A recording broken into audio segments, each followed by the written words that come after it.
So there's a lot of really good reasons to come out, and I could talk about this for a very long time. But there's kind of two core reasons. One of them has to do with other people. Coming out as an atheist makes it easier for other people to come out as atheists, where it makes it easier as a society, in a society that's hostile to atheism, if people know that there are other atheists in the world and see that there are other atheists who are good people, who are happy people, who are find meaning in their lives, who are, you know, making something out of their lives, when people see that, they see, hey, maybe this could be me. And people either who are already atheists but feel afraid to come out, or people who are maybe considering atheism but are afraid to because they've been taught that atheists are terrible people, when they see that there are other atheists in the world, that makes them feel more safe about doing it. So that's the socially responsible reason for coming out, is that you're helping other people. There's another reason, which is that it just makes your own life better, because you're being more authentic. You're being true to yourself, and it can be difficult to be true to yourself. Living an authentic life is hard. You know, you have to face difficulty, you have to face opposition. But there's something my friend J.T. Eberhard says, which is that would you rather be loved for who you're not, or would you rather be hated for who you are? And there's not much point in having people think that you're a great person if you're not being authentic. And if people think, well, you're such a really great Christian, or you're whatever, but that's not who you are, then they're praising you and they're appreciating you, but it's not reaching you at your core self, because it's missing.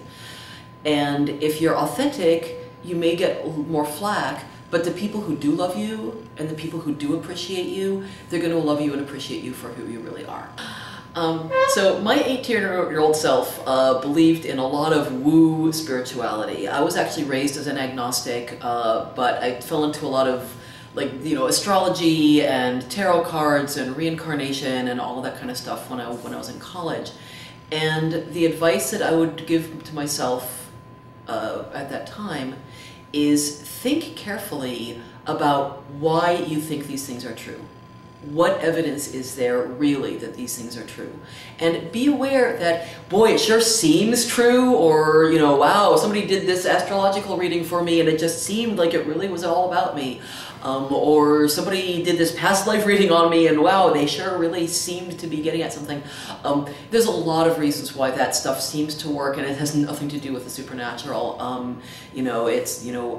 Our minds are wired with a whole lot of cognitive biases. Our minds are wired to see patterns where there are no patterns. We're wired to see intention where there is no intention. We're wired to think that things that are really coincidental are really actually meaningful in some way. And if you study, for instance, things like cold reading, you understand that there's not actually that much that's magical. There's nothing that's magical about these things that I thought was magical. And I would really I wish that my 18-year-old self had been just more of a critical thinker and had thought more carefully about why I think the things that I believe are true. I don't just think it's okay to be an atheist. I think it's awesome to be an atheist. I feel so much more connected with the world as an atheist now than I did when I was a religious believer, because when I was a religious believer, I was always kind of lying to myself. I believed a lot of things not because there was any good reason to think they were true, but because I wanted them to be true. I believed that I had an immortal soul that was going to survive my death and be reincarnated or whatever. I didn't really think about it very carefully. And not thinking about it very carefully is the key. I didn't think about these things because I really wanted them to be true and I wasn't willing to examine them. And that's not a very comfortable way to live. There's kind of this unease when there's this nagging little voice in the back of your head that says, this might not be true, and then you go, I don't want to think about it, I don't want to think about it, I don't want to think about it. That's not a very pleasant way to live.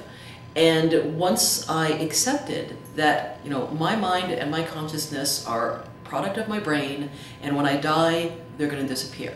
That was a hard thing to accept at first, and I went through a difficult time when I first accepted the reality that I was going to die and that was going to be permanent. But once I accepted that, and once I really embraced the world as it is, I feel just so much more comfortable. I feel more comfortable in my own skin, and I feel so much more connected with the world. I feel like I'm not fighting with reality. I'm not fighting with the truth. And you know, I walk around the world and I just think this is so beautiful, and the way it actually is so beautiful. I don't need to make up pretty stories about it. I don't need to make up lies about it. I don't need to con myself into thinking that things are true when they're not.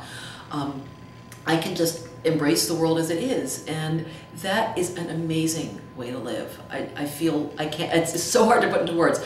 I just feel this intensely intimate connection with the universe that I did not feel when I was lying to myself about the supernatural. I'm a blogger. I write for Greta Christina's blog. It's very imaginatively named. I'm a wordsmith. I also write for the online political magazine Alternet, and I am a speaker for the Secular Student Alliance and for the Center for Inquiry. We are atheism.